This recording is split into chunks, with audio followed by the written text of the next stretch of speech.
Hello everyone, स्वागत है आपका एक और नए सेशन के अंदर। तो बच्चों, चैप्टर चल रहा है हमारा 10 फाइनेंशियल मार्केट। आज इसकी सेकंड क्लास।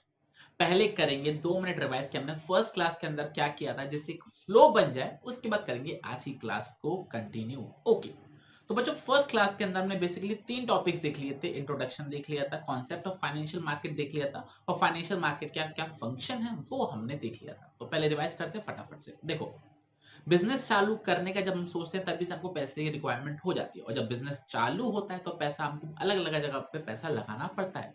चाहे फिक्स एसेट्स में पैसा लगाना हो, चाहे वर्किंग कैपिटल पैसा लगाना हो, चाहे करंट एसेट में पैसा लगाना हो, तो पैसा कहीं ना कहीं से तो लाना है ना। तो ये चैप्टर बताता है कि पैसा कहाँ कहाँ से लाया जा सकता है। लॉन्ग टर्म में पैसा लेकर आना है तो कहाँ से लाना है, ठीक है, सोर्सेस कैसे ला सकते हैं। दूसरा, शॉर्ट टर्म में लेकर आना है तो कैसे कैसे ला सकते हैं। ओके। इसके बाद हमने एक डायग्राम देखा था। अगर डायग्राम आपको याद हो, मैं एक बार फिर से आपको डायग्राम दिखाता हूं कि ये हमारे फाइनेंशियल इंस्टीट्यूशंस होते हैं, जैसे कि हमारा बैंक हो गया या फिर फाइनेंशियल मार्केट हो गया। यहाँ पर क्या किया जाता है, यहाँ पर हाउस होल्ड और जो सेवर्स होते हैं पैसा इन्वेस्ट करते हैं। आई रिपीट, ये जो हमारे हाउस होल्ड होते हैं, सेवर्स होते हैं, बैंक के अंदर फाइनेंशियल मार्केट में पैसा पोर करते हैं, डालते हैं। और हमारे जो बिजनेस फर्म्स होते हैं, ये मार्केट से पैसा रेज करते हैं लोन के फॉर्म में, शेयर्स के फॉर्म में, और बिजनेस के अंदर पैसा लगा देते हैं। आपको ये चीज क्लियर हो गया? ओके। तो ये जो बैंक्स हैं या फिर ये फाइनेंशियल मार्केट है, यहां से पैसा लेके यहां दे रहे हैं। इस प्रोसेस को क्या बुलाया जाता है? इस प्रोसेस को बुलाया जाता है फाइनेंशियल इंटरमीडिएशन, क्योंकि ये बिचौलियों का काम कर रहे हैं। ये चीज क्लियर हो गया? ओके। और दूसरा, ये जब लोन देते हैं ये ऐसे पर्सन को, ऐसे बिजनेस फर्म को जो उसका मोस्ट प्रोडक्टिव यूज करे, उस चीज को बुलाया जाता है एलोकेशन फंक्शन। एलोकेशन फंक्शन का मतलब क्या है? Mobilising funds and channelising them into most productive use. समझ रहे हो इस चीज को? आप मोस्ट प्रोडक्टिव यूज के लिए जब पैसा इन्वेस्ट कर देते हो, लगा देते हो, इस चीज को बुलाया जाता है एलोकेशन ऑफ फंड्स। और एलोकेशन करने को क्या बुलाया जाता है? Financial intermediation. अगर आप एक जगह से पैसा लेके उसको अच्छी जगह पे पैसा दे रहे हो, तो मतलब आप क्या कर रहे हो? आप फाइनेंशियल इंटरमीडिएशन कर रहे हो। और अच्छी जगह पे देने को क्या बुलाया जाता है? एलोकेशन करना। एलोकेशन का सिंपल वर्ड में मीनिंग बताऊं? सही जगह पर पैसा लगाना, इसको बुलाया जाता है एलोकेशन। क्या आपको ये चीज क्लियर हो गया? ओके। इसके बाद हमने पढ़ा था फाइनेंशियल मार्केट का मतलब क्या होता है। फाइनेंशियल मार्केट का मतलब होता है एक ऐसा मार्केट जहां पर फाइनेंशियल असेट्स को या तो क्रिएट किया जाएगा या फिर क्या किया जाएगा? एक्सचेंज किया जाएगा। फाइनेंशियल मार्केट मतलब ऐसी जगह जहां पर फाइनेंशियल एसेट्स को क्रिएट किया जाएगा या फिर एक्सचेंज किया जाएगा। फाइनेंशियल एसेट का मतलब क्या होता है? जो कि कैश में इजीली कन्वर्ट हो जाते हैं। क्रिएट का मतलब क्या होता है? पहली बार उनको इश्यू करना। और एक्सचेंज का मतलब होता है जो ऑलरेडी इशूड है, जो पुराने हैं, उनको खरीदना और बेचना, उससे बुलाया जाता है एक्सचेंज। क्लियर? ओके। एक और चीज हमने पढ़ी थी, एलोकेशन करने से क्या होगा। पहली चीज ये कि जिसने पैसा मार्केट में सेव किया है, पैसा लगाया है कि हाँ भाई चलो मेरे पास थोड़ी पड़ी थी, हमने बैंक में पैसा लगा दिया, उसको ज्यादा से ज्यादा रिटर्न मिले। और दूसरा चीज ये, वो पैसा कहाँ जाएगा? ऐसी जगह पर जाएगा जहां पर उसका मोस्ट प्रोडक्टिव यूज होगा। क्लियर? ओके। इसका हमने पढ़ा था functions of financial market. Basically हमने 4 फंक्शंस पढ़े थे। पहला फंक्शन क्या था जो हमने अभी थोड़ी देर पहले पढ़ा? Mobilising savings. पैसे को लो और कहां मूव कर दो? सेवर से लेके मोस्ट प्रोडक्टिव यूज में, ऐसे बिजनेस फर्म को दो जो उसका मोस्ट प्रोडक्टिव यूज करेगा। दूसरा, डिमांड सप्लाई के थ्रू हम फाइनेंशियल एसेट्स के प्राइस को पता लगाते हैं और उसी पर उसको खरीदते बेचते हैं।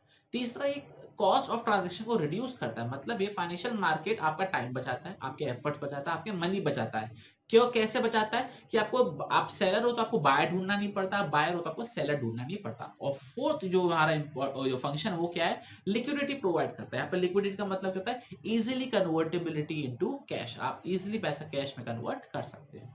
क्लियर? ओके। अब बच्चों बात करते हैं फाइनेंशियल मार्केट के कितने टाइप्स हैं। तो बच्चों बेसिकली फाइनेंशियल मार्केट जो है हमारा 2 टाइप्स में डिवाइडेड है। पहला है हमारा मनी मार्केट, दूसरा है हमारा capital market. I repeat, money market, capital market.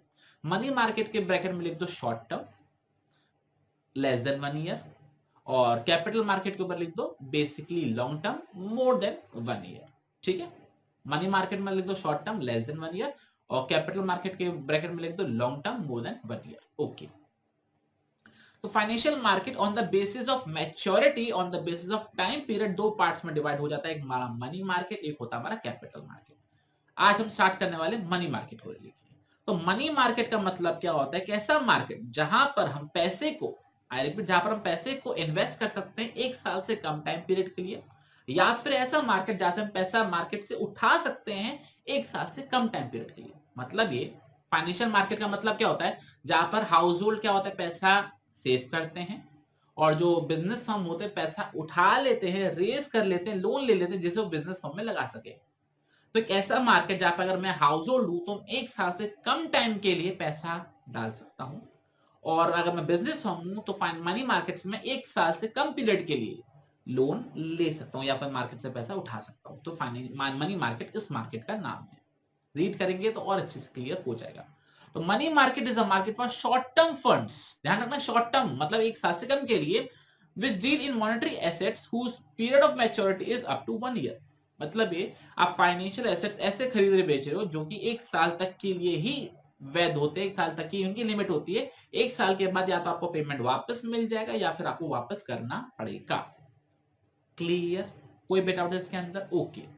These assets are close substitute for money. Close substitute of money का मतलब क्या है? इसको पैसों की तरह ही ट्रीट किया जाता है एक तरीके से। Okay.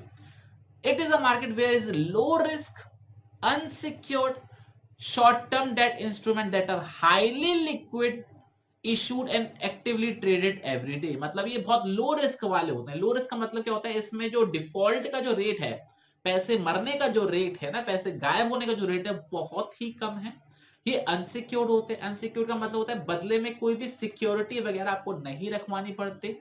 Short term debt instrument मतलब शॉर्ट टर्म के लिए आप लोन वगैरह ले रहे हो, जो कि हाईली लिक्विड है। हाईली लिक्विड का मतलब क्या है? बहुत ही जल्दी कैश में कन्वर्ट हो जाता है। मतलब ये आपके पास मान के चलो कोई भी मनी मार्केट एसेट है, आप मार्केट में उसको बेचना चाहोगे तो आपका तुरंत वो बिक जाएगा और तुरंत आप अपना कैश बाहर निकाल सकते हो। दे रहा हाईली लिक्विड। क्लियर? तो अभी तो हमने 3 पॉइंट पढ़े। ये शॉर्ट टर्म के लिए फंड्स रिक्वायरमेंट को पूरा करता है जिसकी मैच्योरिटी 1 साल होती है। ये क्लोज सब्स्टिट्यूट होते हैं मनी को लेके, ये लो रिस्क वाले होते हैं, अनसिक्योर्ड होते हैं, और प्लस ये हाईली लिक्विड होते हैं और एवरी डे इसको खरीदा बेचा जाता है। क्या आपको ये कॉन्सेप्ट क्लियर हो गया मनी मार्केट के अंदर? ओके, आगे पढ़ते हैं। इसके अंदर और क्या दे रखा है हमको?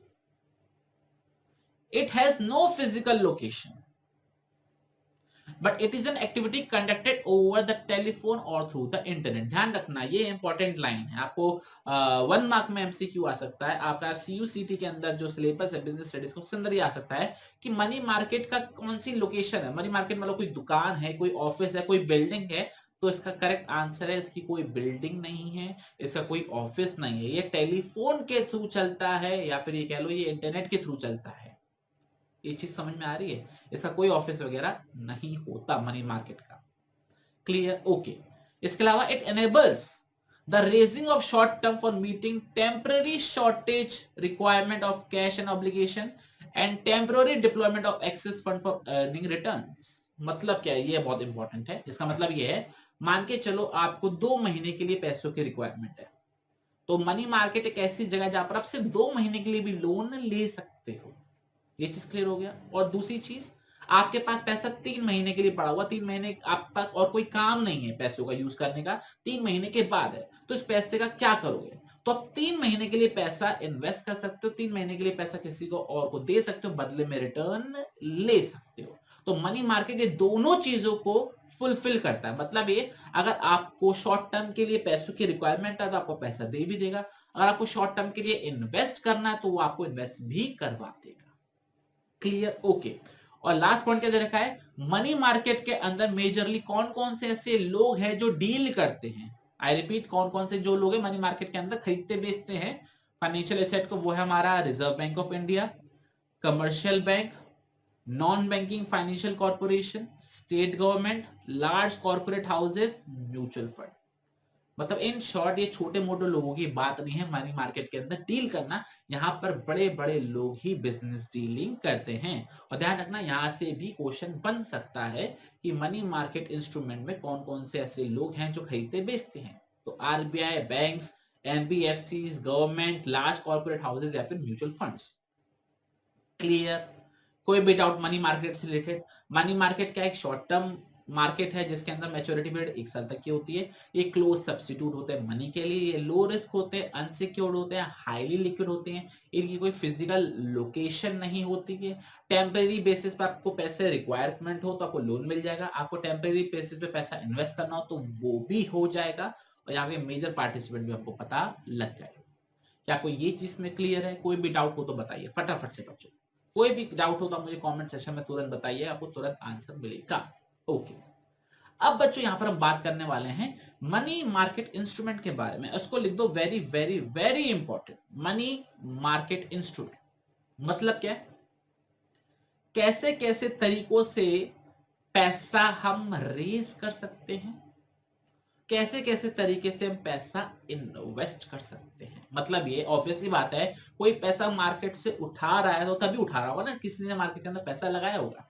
मतलब ये इन शॉर्ट सिंपल बात में समझाऊं, किसी ने बैंक में पैसा भेजा होगा, रखा होगा, एफडी में लगाया होगा, सेविंग अकाउंट में लगाया होगा, तभी तो बैंक उसे लोन दे पा रहा है। तो वही चीज हम बात करने वाले हैं मनी मार्केट इंस्ट्रूमेंट के अंदर, किस किस तरीके से पैसा मार्केट से रेज कर सकते हो, और या फिर कैसे कैसे लोग मार्केट के अंदर पैसा इन्वेस्ट कर सकते हैं।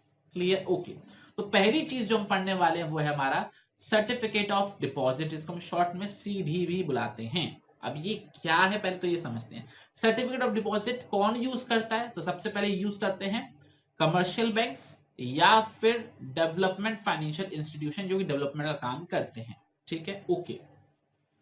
ये होते क्या है सर्टिफिकेट ऑफ डिपॉजिट, पहले ये समझते हैं। Certificate of deposit are unsecured negotiable short term instrument in bearer form issued by commercial bank and development financial institution. Okay, नहीं आया समझ में? पता लग गया मेरे को। They can be issued to individuals, corporations and companies during the period of tight liquidity when deposit growth of bank is low but demand for credit is high. Sir ये भी समझ में नहीं आया? बिल्कुल समझ में आ गया। They had to mobilize a large amount of money for a short period. Sir ये तो बिल्कुल ही समझ में नहीं आया, समझाओ सर ये है क्या, क्रक्स क्या? तो समझाते हैं। ये बच्चों मान के चलो हम एक प्यारे से बैंक है, आप एक प्यारे से बैंक हो, ठीक, कोई भी बैंक ले लो, चलो पीएनबी बैंक ले लेते हैं। आपके पास है ना अकाउंट ज्यादा ओपन नहीं हो रहे, आपके यहाँ अकाउंट होल्डर ज्यादा नहीं है जो बैंक के अंदर पैसा इन्वेस्ट करते हैं। कोई एफडी ओपन नहीं करवा रहा, कोई बैंक में सेविंग में पैसा नहीं डाल रहा, लेकिन आपसे लोन लेने बहुत आ रहे हैं। समझ में आ रहा है? आपसे लोन लेने के लिए पैसे बहुत लोग आ रहे हैं और आपके पास लोन पर देने के लिए पैसा ही नहीं है, तो फिर पैसा कहां से लाओगे लोन देने के लिए? तो ऐसे केस के अंदर बैंक क्या होता है, सर्टिफिकेट ऑफ डिपॉजिट नाम का एक असेट बेचना चालू कर देता है, एक डॉक्यूमेंट बेचना चालू कर देगा सर्टिफिकेट डिपॉजिट का नाम का, जो कि वो किसको दे सकता है? वो आम जनता को दे सकता है, बड़े बड़े कंपनीज को दे सकता है, बड़े बड़े कॉरपोरेशन को दे सकता है, और बोलेगा कि आप मुझे पैसा दो, बदले में मैं आपको इंटरेस्ट दूंगा। समझ लो, अकाउंट ओपन नहीं करवा रहा वो कह रहा है मुझे 3 महीने के लिए, मुझे 4 महीने के लिए, मुझे 6 महीने के लिए पैसा दो, बदले में मैं आपको इंटरेस्ट दूंगा। वो पैसा जब ले लेता है और फिर वो आगे लोन डिस्ट्रीब्यूट करना चालू कर देता है, और बाद में जब उसकी सिचुएशन नॉर्मल हो जाती है, बाद में जब उसके अकाउंट होल्डर पैसा डालना चालू कर देते हैं, तो वो उन सबका पैसा लौटा देता है। आया समझ में? मतलब ये मेरे पास अभी बैंक के पास पैसा नहीं है लोन बांटने के लिए, लेकिन लोन मुझे बांटना है क्योंकि लोग बहुत आ रहे लोन लेने के लिए, तो ऐसे केस में मैं सर्टिफिकेट ऑफ डिपॉजिट इशू कर सकता हूं आम लोगों को, बड़े बड़ी कंपनीज को, बड़े बड़े कॉर्पोरेशन को, बदले में उनको इंटरेस्ट दूंगा, और जैसी मेरी सिचुएशन नॉर्मल हो जाएगी 1 साल के अंदर, मैं सारा का सारा पैसा उनको लौटा दूंगा इंटरेस्ट के साथ। इस चीज को बुलाया जाता है certificate of deposit. Clear? Okay. अब ये सर्टिफिकेट ऑफ डिपॉजिट होता क्या है, तो वही बात इन्होंने लिखी हुई है, ये अनसिक्योर्ड होता है। अनसिक्योर्ड का मतलब क्या होता है? जब बैंक आपसे पैसा ले रही है तो बदले में आपको कोई सिक्योरिटी नहीं देती है, ठीक है ना, कोई सिक्योरिटी नहीं होती इसके पीछे, कोई चीज गिरवी नहीं रखवाते हैं, इसलिए इसका नाम अनसिक्योर्ड है। नेगोशिएबल है, नेगोशिएबल का मतलब होता है ट्रांसफरेबल होता है, ठीक है ना, ट्रांसफरेबल होता है। Short term instrument bearer form. बच्चों बियरर का मतलब क्या होता है? बियर का मतलब होता है जिसके हाथ में होगा उसका माना जाएगा। आई रिपीट, जिसके हाथ में होगा उसका माना जाएगा।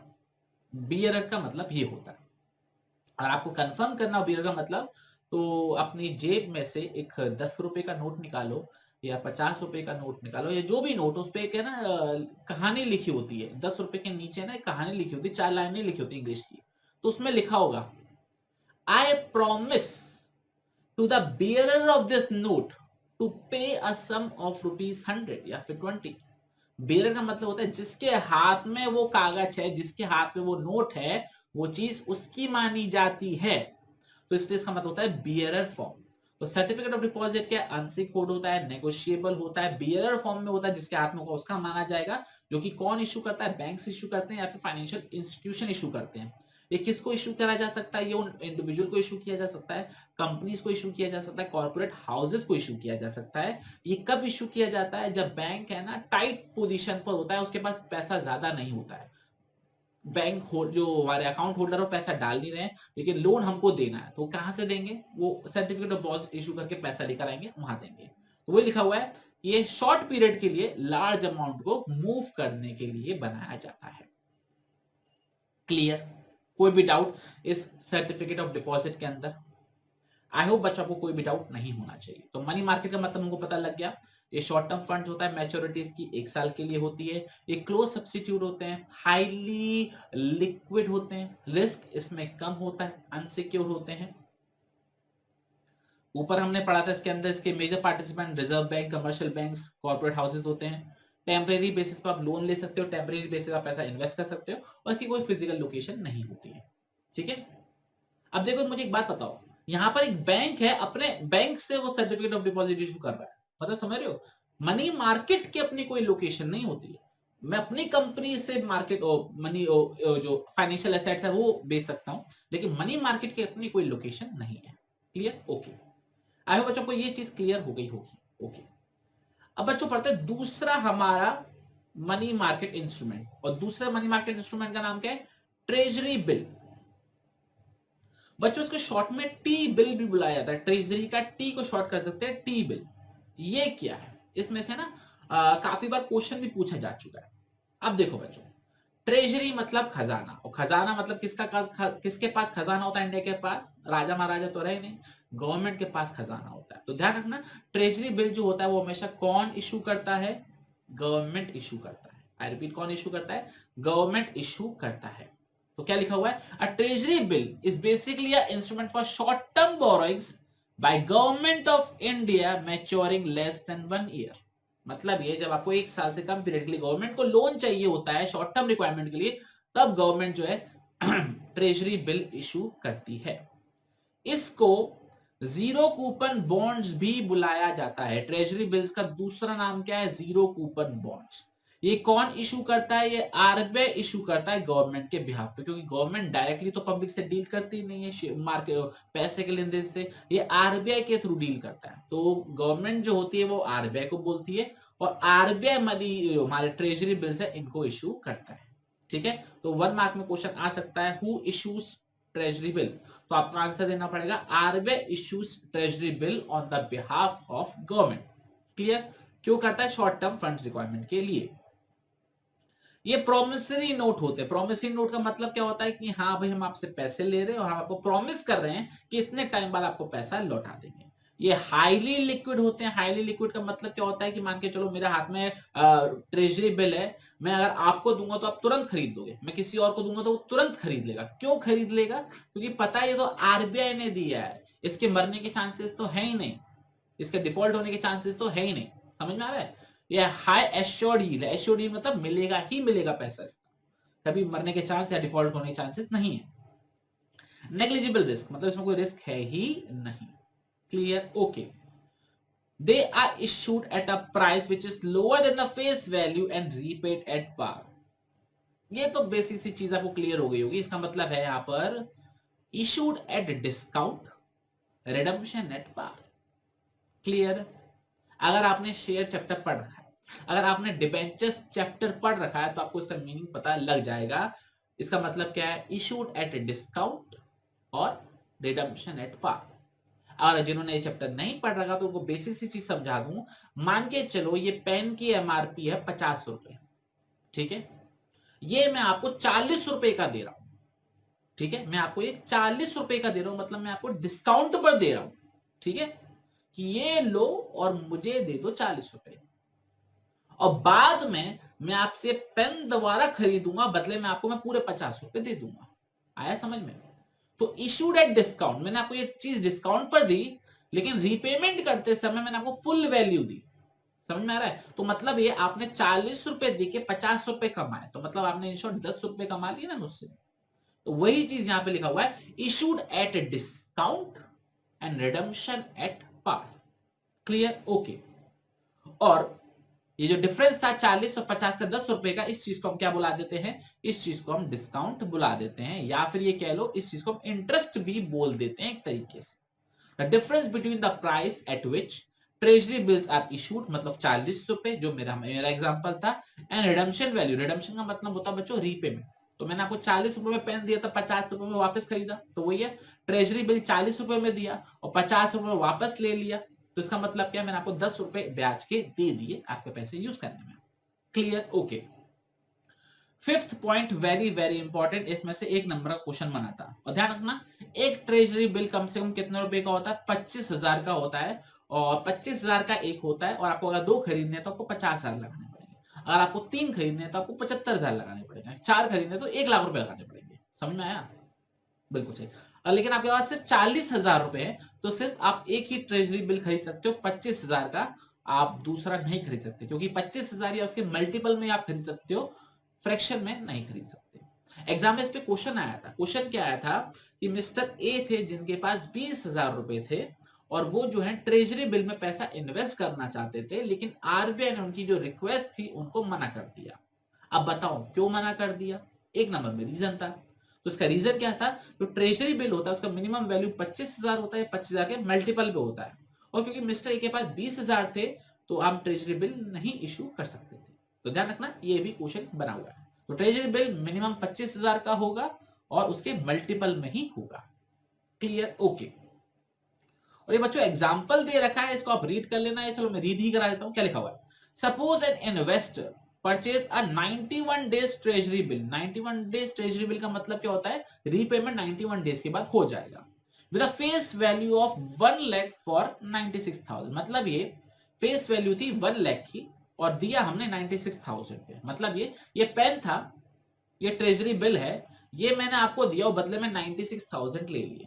ठीक है, ये ट्रेजरी बिल है, मैंने आपको ये दिया, ट्रेजरी बिल दिया और बदले में मैंने आपसे 96,000 ले लिए, और बाद में मैंने आपसे ट्रेजरी बिल वापस दिया और मैंने आपको 1 लाख दे दिए, तो मतलब आपने इन शॉर्ट 4,000 कमाए, 96,000 लगाए, 1 लाख कमाए, आपने 4,000 कमाए, तो इस चीज को आप डिस्काउंट बोल सकते हो, इस चीज को आप इंटरेस्ट भी बोल सकते हो।